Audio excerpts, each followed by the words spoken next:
नमस्कार दोस्तों, स्वागत है आपका अपने YouTube channel Rahul Savarna GS. दोस्तों, बिहार के विभिन्न प्रतियोगी परीक्षा के लिए साइंस का जो प्रत्येक दिन आपका एक बेहतर क्वेश्चन का कलेक्शन लेकर आते हैं, आज भी हम आ चुके हैं। आप सभी लोग लगातार सेशन में बने रहेंगे और प्रयास करेंगे। यदि क्वेश्चन का आंसर आप जानते हैं तो आप सभी लोग कमेंट जरूर करेंगे कि इस क्वेश्चन का आंसर क्या होगा। कमेंट करने से आपको बहुत फायदा मिलेगा और सेशन अच्छा लगे तो आप लोग लाइक भी करेंगे, चैनल को सब्सक्राइब भी करेंगे और शेयर भी कर देंगे। तो चलिए आते हैं बिना बकवास का, सिर्फ और सिर्फ कंटेंट पर हम लोग ध्यान देंगे और एक एक प्रश्न को देखते हुए आगे की ओर बढ़ेंगे और बिल्कुल सीखने का प्रयास करेंगे। ना जाने कौन सी क्वेश्चन आपके एग्जाम में आपकी तकदीर और तस्वीर को बदल दे। तो आते हैं मेरे दोस्त, चलते हैं। सबसे पहला क्वेश्चन क्या कहता है, आप गौर से देखिएगा। सबसे पहला क्वेश्चन है कि कैल्शियम सल्फेट हेमीहाइड्रेट का सामान्य नाम क्या होता है। तो ध्यान देना मेरे दोस्त, ये जो आपका कैल्शियम सल्फेट हेमीहाइड्रेट है, इसका फॉर्मूला पता है? इसका फॉर्मूला जो है, इसका फॉर्मूला क्या होता है जानते हैं? इसका फॉर्मूला होता है आपका CaSO4 इंटू हाफ H2O। क्या होता है भाई? यह है calcium sulphate hemihydrate, CaSO4 into half H2O यानी 1/2 H2O। ये किसका फॉर्मूला है भाई? तो कैल्शियम सल्फेट हेमीहाइड्रेट का। तो एक क्वेश्चन आपका यहां से ये क्लियर हो गया कि यदि एग्जाम में आपसे पूछा जाए कि कैल्शियम सल्फेट हेमीहाइड्रेट का सामान्य सूत्र क्या होता है, तो CaSO4 इंटू हाफ H2O। और दूसरी बात मैं आपको बता दूं कि इसका जो सामान्य नाम होता है, ये सामान्य नाम होता है plaster of Paris. Plaster of Paris जो है, ये इसका सामान्य नाम होता है प्लास्टर ऑफ पेरिस। अतः आंसर आपका क्या हो जाएगा? ऑप्शन नंबर ए हो जाएगा। क्लियर? समझ गए? कितना सामान्य सा क्वेश्चन था, लेकिन सीखने वाली बात जो यहां पर बहुत ज्यादा इंपॉर्टेंट था, वो इंपॉर्टेंट था इसके फॉर्मूले। क्योंकि सामान्य नाम से संबंधित, रासायनिक नाम से संबंधित कई तरह के प्रश्न जो हैं वो आपसे एग्जाम में पूछे जाते हैं कि किसका सामान्य नाम क्या है, या सामान्य नाम दिया हुआ है तो उसका रासायनिक नाम क्या है। तो आपने यहां देखा कि कैल्शियम सल्फेट हेमीहाइड्रेट जो है, इसका फॉर्मूला होता है CaSO4 इंटू हाफ H2O। और यह है क्या? तो यह प्लास्टर ऑफ पेरिस है। अतः इसका सामान्य नाम क्या होगा? तो प्लास्टर ऑफ पेरिस होगा।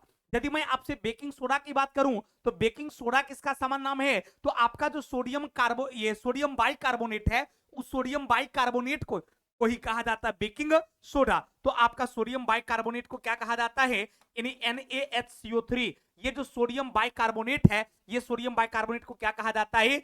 बेकिंग सोडा कहा जाता है। और धोवन सोडा की बात करूं, यानी कपड़ा धोने वाले सोडा की बात करूं, तो उसको कहा जाता है किसको? तो आपका सोडियम कार्बोनेट को कहा जाता है, यानी Na2CO3। ये जो आपका सोडियम कार्बोनेट है, इस सोडियम कार्बोनेट को क्या कहा जाता है? तो सोडियम कार्बोनेट को धोवन सोडा कहा जाता है। और सोडियम बाइकार्बोनेट जो है, इसको क्या कहा जाता है? तो सोडियम बाइकार्बोनेट को जो है बेकिंग सोडा के नाम से जाना जाता है। किस नाम से? तो सोडियम बाइकार्बोनेट को बेकिंग सोडा के नाम से, और सोडियम कार्बोनेट को धोवन सोडा, अर्थात जिसका यूज आप कपड़ा धोने में करते हैं, इस धोवन सोडा के रूप में किया जाता है। और प्लास्टर ऑफ पेरिस किसका सामान्य नाम है? तो कैल्शियम सल्फेट हेमीहाइड्रेट का। उम्मीद करते हैं मेरे दोस्त कि ये पूरी कॉन्सेप्ट एकदम आपके दिमाग में सेट हो गया होगा। तो आप लोग जरूर इस वीडियो को सब्सक्राइब कर लेंगे, चैनल को शेयर कर देंगे ताकि आपके दोस्त भी जुड़े। और इसका आंसर आप लोग, किसी भी प्रश्न का आंसर आप लोग कमेंट जरूर कीजिए। हर प्रश्न का आंसर यदि आपको आता है तो आप लोग कमेंट करके जरूर बताइए। अगला कहता है कि जब एक परिपथ में कई प्रतिरोध को, यानी कई एक रेसिस्टेंस को श्रृंखला में जोड़ा जाता है, यानी श्रृंखला का मतलब होता है जिसको आप बोलते हैं सीरीज कॉम्बिनेशन। श्रृंखला का मतलब क्या हो गया? Series combination. तो सीरीज कॉम्बिनेशन में जोड़ा जाता है तो प्रत्येक प्रतिरोध के पार विद्युत धारा का मान क्या होगा? यानी प्रत्येक रेसिस्टेंस के पार विद्युत धारा का मान क्या होगा? तो याद रखिएगा कि प्रतिरोध जो है और विद्युत धारा जो है, वो क्या होता है कि उसको कई प्रतिरोध को जब ये सीरीज कॉम्बिनेशन में जोड़ा जाता है तो इसका विद्युत धारा जो है, यानी आई जो है, वो आपको समान रहता है। तो आंसर क्या हो जाएगा? आंसर हो जाएगा आपका ये समान रहता है, क्योंकि यहां फॉर्मूला होता है V बराबर I इंटू आर, और I बराबर क्या होता है? V बट्टे आर। तो यदि इसको सीरीज में जोड़ा गया तब तो वो समान हो गया, यदि सीरीज में नहीं जोड़ा जाता है तो कभी भी वो आपका ये विद्युत प्रधारा जो है वो कभी भी समान नहीं होता। तो आपका आंसर क्या हो गया? समान रहता है। अगला सवाल है कि सीमेंट का मुख्य घटक क्या है। देखिए सबसे पहले तो आप जानिए ये सीमेंट जो है ये कई एक मतलब रासायनिक पदार्थ से मिलकर बना होता है, जिसमें आपका कैल्शियम ऑक्साइड भी होता है, जिसमें आपका बालू के कण अर्थात सिलिका भी होता है, इसमें आपका एल्युमिनियम ऑक्साइड यानी Al2O3 भी होता है। इन सब से मिलकर जो है वो आपके सीमेंट का निर्माण होता है। क्या क्या होता है तो गौर कीजिएगा, CaO भी होता है, SiO2 भी होता है, Al2O3 भी होता है। ये सबसे मिलकर जो है सीमेंट का निर्माण होता है। अब यदि ऑप्शन में आप देखेंगे तो आपका यहां पर SiO2 यानी बालू है, बाकी कोई ऑप्शन में नहीं है। तो आंसर क्या हो जाएगा, आंसर हो जाएगा ऑप्शन नंबर ए यानी SiO2 जो है ये सामान्य ये सीमेंट के मुख्य घटक में आता है। ऐसे क्वेश्चन फिर एग्जाम में पूछा जाएगा कि सीमेंट के घटक में कौन कौन आता है, तो आप आंसर क्या बोलोगे, तीनों का नाम याद रखना है, CaO, SiO2 और Al2O3। ये तीनों मिलकर किसका निर्माण करता है भाई, तो ये तीनों मिलकर जो है वो आपको सीमेंट का निर्माण करता है। तो आपका आंसर ऑप्शन नंबर ए हो जाएगा। क्लियर एकदम, लास्ट क्वेश्चन तक एक एक प्रश्न को आप लोग ध्यान से देखते जाएंगे और लास्ट क्वेश्चन तक आप हमारे साथ जरूर मिले हुए रहेंगे। और इस तरीके से लगातार यदि आप लोग और हमारे यूट्यूब पे ऑलरेडी प्लेलिस्ट जब खोलिएगा तो आपको एक एक घंटे 2-2 घंटे का लगातार मैराथन मिलेगा। साइंस में फिजिक्स का, केमिस्ट्री का, बायोलॉजी का, टॉपिक वाइज न्यूमेरिकल मिलेगा, टॉपिक वाइज MCQ मिलेगा, एनसीईआरटी का, SCERT का सेशन मिलेगा। तो आप लोग प्लेलिस्ट खोलकर जो है उन सारे सेशन को जरूर देखा कीजिए। यदि आपका एग्जाम साइंस की वजह से नहीं निकल पा रहा है, साइंस यदि आपके रिजल्ट में बाधा बनती है, तो प्लेलिस्ट खोलकर जो है उन सारे वीडियोस को आप जरूर देख लीजिए ताकि आने वाले एग्जाम में साइंस आपका बाधा ना बने। अगला है कि शीतल पेय में शामिल क्या होता है, तो आपका शीतल पेय पदार्थ जो होता है यानी जिसको आप कोल्ड ड्रिंक्स बोलते हैं, उसमें आपका कार्बोनिक एसिड जो है मिला हुआ रहता है। अब एक सर ये कार्बोनिक एसिड बना किससे होता है, क्योंकि शीतल पेय जो होता है उसमें आपका ये CO2 और H2O मिला रहता है, यानी उसमें जल और कार्बन डाइऑक्साइड मिला रहता है। अर्थात जल और कार्बन डाइऑक्साइड मिलकर किसका निर्माण करता है, तो शीतल पेय का निर्माण करता है। अर्थात ये आपस में मिलकर किसका निर्माण करता है, तो निर्माण करता है CH2O3 का निर्माण करता है। और इसी को क्या कहा जाता है, इसी को कार्बोनिक एसिड के नाम से जाना जाता है। तो आपका आंसर क्या हो गया भाई, आंसर हो गया कार्बोनिक एसिड यानी आपका।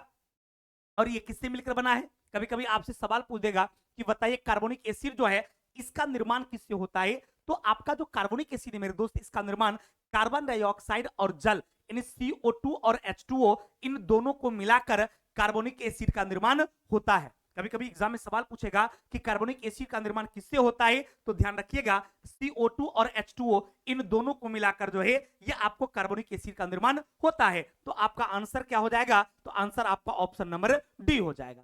क्लियर बाबू, कोई कंफ्यूजन।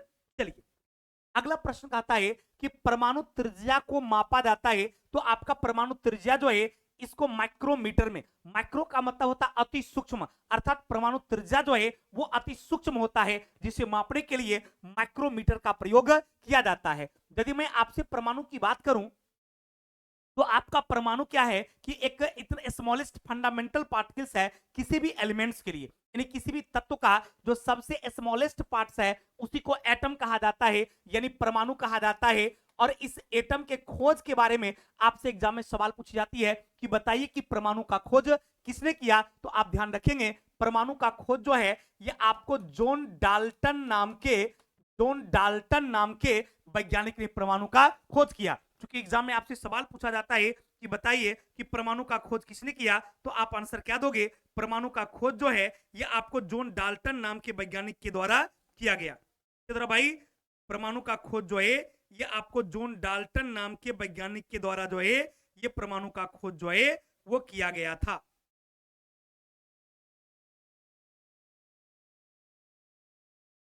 एक मिनट,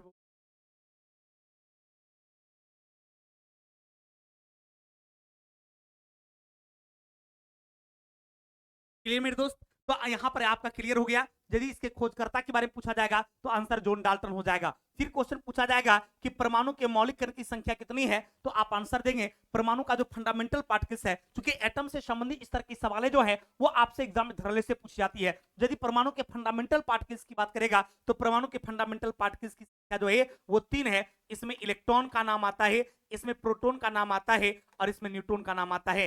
यानी इलेक्ट्रॉन, प्रोटॉन और न्यूट्रॉन जो है ये परमाणु के 3 फंडामेंटल पार्टिकल्स है और इसी तीनों फंडामेंटल पार्टिकल्स के द्वारा जो है एटम का निर्माण हुआ है। इन तीनों से मिलकर जो है वो आपके एटम का निर्माण जो हुआ है। अतः एटम में आपका इलेक्ट्रॉन, प्रोटॉन और न्यूट्रॉन सम्मिलित है। यदि परमाणु के न्यूक्लियस की बात किया जाता है कि बताइए परमाणु के नाभिक का खोज किसने किया, तब इसमें नाम किसका आता है, तब इसमें नाम आ जाता है न्यूक्लियस में रदरफोर्ड का। यानी परमाणु के नाभिक का खोज जो है वो किसने किया था, तो परमाणु के नाभिक का खोज रदरफोर्ड ने किया था, जबकि परमाणु का खोज जॉन डाल्टन ने किया था। तो आपका आंसर जो है क्वेश्चन के हिसाब से आपका आंसर माइक्रोमीटर हो गया। अगला सवाल है कि महाविस्फोटक सिद्धांत संबंधित है। देखिए महाविस्फोटक सिद्धांत जो है इसको इंग्लिश में कहा जाता है बिग बैंग थ्योरी। तो ये जो आपका बिग बैंग थ्योरी था, ये बिग बैंग सिद्धांत कहते हैं। ये बिग बैंग सिद्धांत जो है ये किसने दिया था, तो ये जो आपका बिग बैंग सिद्धांत जो है, ये महाविस्फोटक सिद्धांत जो है ये आपको ब्रह्मांड की उत्पत्ति से संबंधित था। अतः ब्रह्मांड की उत्पत्ति से संबंधित था ये बिग बैंग सिद्धांत जो है ये आपको दिया गया था। यानी ब्रह्मांड की उत्पत्ति कैसे हुई, सूर्य, चंद्रमा, तारे, आकाश से पिंड सबका निर्माण कैसे हुआ, इससे जो संबंधित सिद्धांत है इसी को बिग बैंग सिद्धांत कहा जाता है, महाविस्फोटक सिद्धांत कहा जाता है, जो कि ब्रह्मांड की उत्पत्ति से संबंधित है। लेकिन दूसरी बात याद रखिएगा, कभी कभी क्वेश्चन पूछा जाता है कि बिग बैंग थ्योरी किसने दिया था, तो याद रखिएगा ये आपको लेमेंटियर ने दिया था। किसने दिया था, तो ये आपका लेमेंटियर के द्वारा ये बिग बैंग सिद्धांत दिया गया था, अर्थात ब्रह्मांड की उत्पत्ति से संबंधित सिद्धांत जो है वो दिया गया था। तो आपका आंसर क्या हो गया भाई, आंसर आपका ऑप्शन नंबर बी हो गया। अगला आपका है कि 1 किलोवाट आवर किसके बराबर होता है, तो यदि 1 किलोवाट आवर की बात करता है तो 1 kilowatt hour 3.6 into 10 to the power 6 के बराबर होता है। यहां पर पावर में होगा बाबू, ये टाइपिंग मिस्टेक है, बगल में 6 लिखा गया है, ये पावर में लिख देंगे। तो 3.6 इंटू 10 टू दी पावर 6 के बराबर होता है क्या चीज, 1 किलोवाट आवर जो है 3.6 10 टू दी पावर 6 के बराबर होता है। पक्का ना।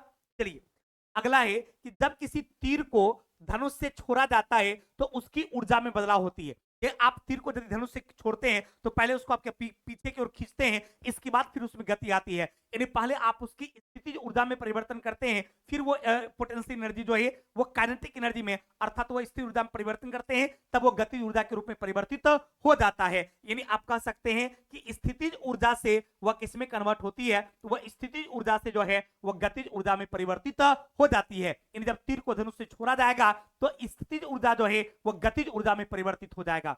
यदि उसमें ऊर्जा की को गतिज ऊर्जा की बात करेंगे तो जब कोई वस्तु ज्यादा गर्म होगा तब जाकर उसमें गति होगी। जैसे आपका वायु है, जब गर्म होती है तब उसमें गति उत्पन्न हो जाती है, अर्थात तो तीव्र गति से आगे की ओर बढ़ने लगता है। स्थितिज ऊर्जा से स्थितिज ऊर्जा की बात करेंगे तो या गतिज ऊर्जा से ऊर्जा की बात करेंगे, जैसे कोई वस्तु वो रनिंग में है और जब वो रुक जाएगी इसका मतलब क्या हो गया, वो गतिज ऊर्जा से स्थिर ऊर्जा में आ गया। तो इस तरीके से ऊर्जा के बारे में कहा जाता है कि ऊर्जा जो है वो कभी नष्ट नहीं होती है, ऊर्जा सिर्फ एक रूप से दूसरे रूप में परिवर्तित होती है। इस सिद्धांत को क्या कहा जाता है, तो इस सिद्धांत को कहा जाता है ऊर्जा संरक्षण का सिद्धांत कहा जाता है। कभी कभी सवाल पूछा जाता है कि ऊर्जा संरक्षण का सिद्धांत क्या कहता है, तो याद रखिएगा ऊर्जा संरक्षण का सिद्धांत कहता है कि ऊर्जा को ना तो नष्ट किया जा सकता है और ऊर्जा को ना तो उत्पन्न किया जा सकता है, ऊर्जा को सिर्फ और सिर्फ जो है वो एक रूप से दूसरे रूप में परिवर्तित किया जा सकता है। तो इस सिद्धांत को ही ऊर्जा संरक्षण के सिद्धांत के नाम से जाना जाता है। तो आपका आंसर हो जाएगा स्थितिज ऊर्जा से गतिज ऊर्जा में परिवर्तन। अगला है कि एक वस्तु के तरल अवस्था से गैसीय अवस्था में परिवर्तन के रूप में जाना क्या कहलाएगा। यानी जब कोई वस्तु जो है वो द्रव अवस्था में है या मान लिया जाए वो तरल अवस्था में है, अब इस अवस्था से किस में जाना है भाई, तो इससे आपको गैस में जाना है। तो इसके लिए क्या करना होगा भाई, तो इसके लिए इसको आपको गर्म करना होगा।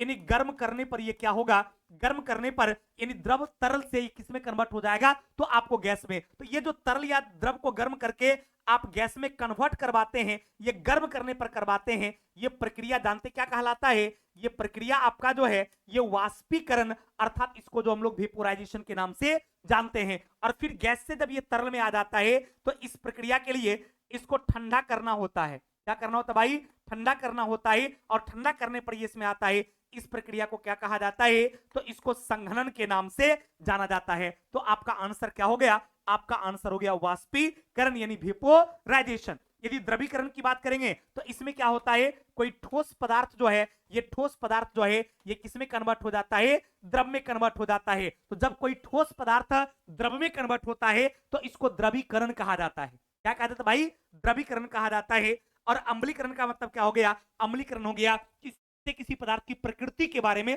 पता चलता है कि वो खट्टा है या तीखा है, कड़वा, जो भी है। खट्टा है तो मतलब अम्लीय है, और तीखा या कड़वा है मतलब क्षारीय है। तो यहां पर था कि तरल से गैस में बदलना है, तो यह आपका आंसर वाष्पीकरण होगा। यदि क्वेश्चन पूछता गैस से तरल में बदलना है, तब आपका आंसर क्या होता? संघनन होता। यदि आपसे पूछता जाता कि बताइए ठोस से द्रव में कन्वर्ट होगा, तब क्या होता? तो द्रवीकरण होता। तो आपके क्वेश्चन के हिसाब से आपका आंसर हो गया वाष्पीकरण। अगला सवाल है कि डैश और डैश उत्तकों की कोशिकाएं जीवित कोशिका होती है, तो आपका पेरेन्काइमा या फिर कोलेनकाइमा जो होती है, ये आपका जीवित कोशिका होता है। लेकिन एस्क्लेनकाइमा की बात किया जाए तो एस्क्लेनकाइमा जो है ये मृत कोशिका से बना होता है। ये बना होता भाई, एस्क्लेनकाइमा जो है ये आपका मृत कोशिका अर्थात डेड सेल से बना होता है, जबकि पेरेन्काइमा और कोलेनकाइमा जो है ये आपको यानी क्या बोलते हैं इसको, लाइव सेल, या फिर कह सकते हैं इसको ये सजीव कोशिका। ये सजीव कोशिका अर्थात ये जीवित कोशिका से बना होता है, इसलिए आंसर ए हो जाएगा। कोलेनकाइमा तो बना होता है लेकिन ये जीवित कोशिका से, लेकिन एस्क्लेनकाइमा बना होता है मृत कोशिका से, इसलिए आंसर ये भी नहीं होगा, ये भी नहीं होगा और ये भी नहीं होगा। आंसर आपका ऑप्शन नंबर ए हो गया। क्लियर बाबू? चलिए, तो उम्मीद करते हैं ये सेशन आपको बहुत अच्छा लगा होगा, तो आप सभी लोग इस सेशन को शेयर जरूर कर देंगे। थैंक यू वेरी मच, बहुत बहुत धन्यवाद।